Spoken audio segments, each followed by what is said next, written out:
In sport, racing is competitive. They rely on beating time trials or other racers. Spectators would go wild over chariot races or horse races back in ancient Greece. And quite frankly, I'm a huge fan of the thrill that comes with anticipation and anticipating a winner. Therefore, racing games have a special place in my heart. These games create a lot of intensity and a lot of excitement for not being a party game, which is a grade A in my book. Dungeon Derby takes a twist on your classic racing games and racing for victory. This game is 3 to 6 players and runs anywhere from 30 to 60 minutes, depending on how many races you want to run. Now there's, specific given races you should have depending on how many players, but sometimes people want games to run about 30 minutes, which is what I do. Race your champion to the finish line, influencing other racers and of course the Dungeon Derby itself. On top of winning as your racer and winning the big bucks, you're also playing as the audience, racing on who you think will come first place, because you're not always going to win, but everybody likes to collect money.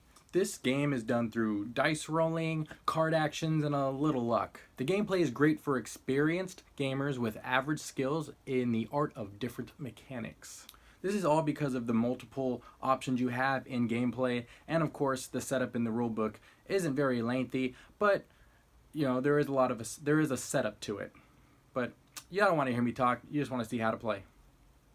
Now, Dungeon Derby is pretty easy. You have the whole layout here. You have the quest cards, and you have the treasure cards. You have the first, second, and third place scores. You have the encounters all lined up. You have where you set the armors, the players themselves, and of course the races or rounds that I like to call them here.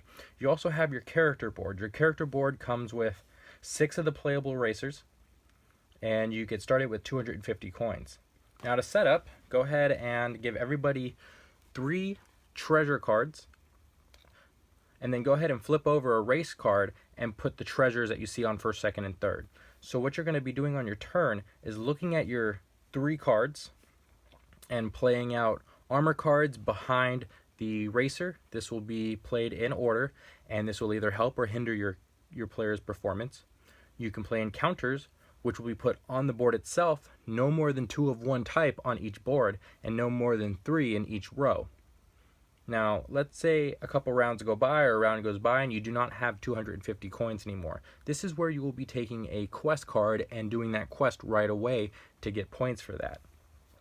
Now, when a race starts, you'll start by lining up all the characters and playing your armor and encounter cards. Once you've done that, go ahead and stop the armor and encounter phase and begin the betting phase. In this phase, players will bet on who they think is going to come first place with their mini board in front of them. You'll be putting bets on these players. Now these can pay out depending on the purse or race that you're in for that moment. Sometimes odds are 5 to 1, sometimes 10 to 1. Now these are different from your character's performance. If they come first, they win a certain amount. Second place wins a certain amount. Once you got all betting done, end the betting phase and begin the racing phase, where people will start taking turns, rolling the dice, and moving the characters forward. Now keep in mind, in this phase, you can use spell cards at any time. It is a real-time game, so use your spell cards anytime you want during this race. Once the race is over, as if somebody has passed the finish line, payout phase begins, which first begins with collecting the first place purse to the winning champion, followed by second place and third place. If an unsponsored champion wins, go ahead and keep their winnings there. That'll be for the next race. The game ends after you've completed all the races or purses or rounds, whatever you want to call it. The player with the most valuable treasures win. So what I like about this game is you are betting as the audience and as one of the characters that's actually racing. Armor can suck for a champion, but power-ups and spells can balance. It definitely brought racing energy to my game night. While it suggested rounds create a long game, shorter games can exist, like I mentioned earlier, by depending on how many rounds you want to go or how many races you'd like to go. The artwork is really nice. Of course, the board looks like a dungeon, and the characters all represent something really cool and mystical and straight out of a fantasy book. There's definitely a lot of immersion with how you collect money or where the treasure's at, the encounters that you put inside of the race, And of course, you know, the betting chips do a pretty good job at creating that nice blend of both modern gaming and classic racing. What I don't like is sometimes the drawn armor or encounters can really offset the balance in the game if you can't place an armor on something, especially with lower players. There can definitely be an overpowered character, or there could be like not enough encounters on the board to really influence how the race is going to go. And of course, this is with lower player count.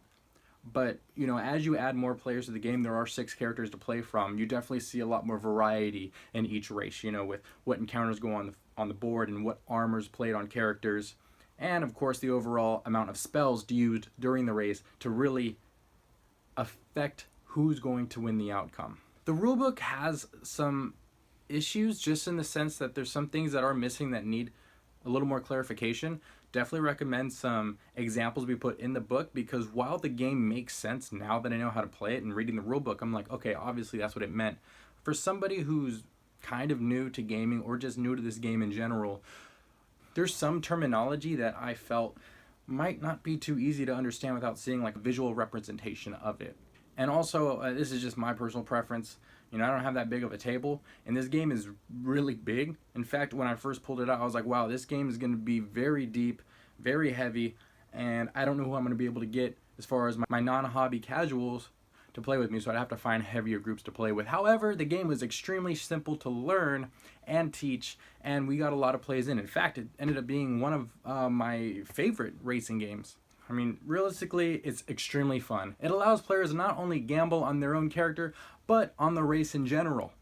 Its rulebook does ask for a bit of experience with these types of games, as I mentioned, with the terminology and such, but I love the idea that players are literally enhancing or hindering your character or other characters while playing armor or encounters on the field, traps and such.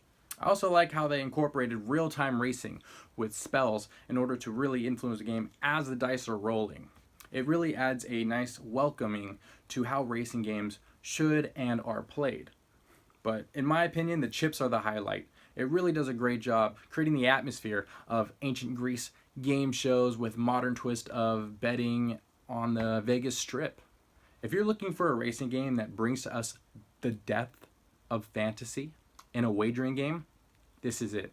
Also, if you're good at explaining games, go ahead and give this a try with some of the NHCs. I will stamp this NHC certified, just because it is really easy to play.